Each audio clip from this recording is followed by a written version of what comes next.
in Sardegna nasce 8 anni fa da un gruppo di amici appassionati di viticoltura e etnologia per creare uno strumento forte che permettesse una coesione all'interno della filiera enologica sarda, coesione che secondo noi mancava, e tutto questo doveva dare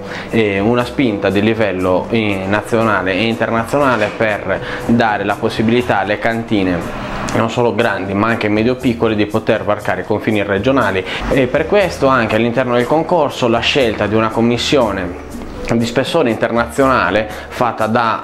palati di spessore assoluto riconosciuti a livello mondiale, che valutassero i vini non secondo soliti canoni di eccellenza delle DOC, ma bensì secondo un palato più internazionale, premiando così quelle eccellenze che potessero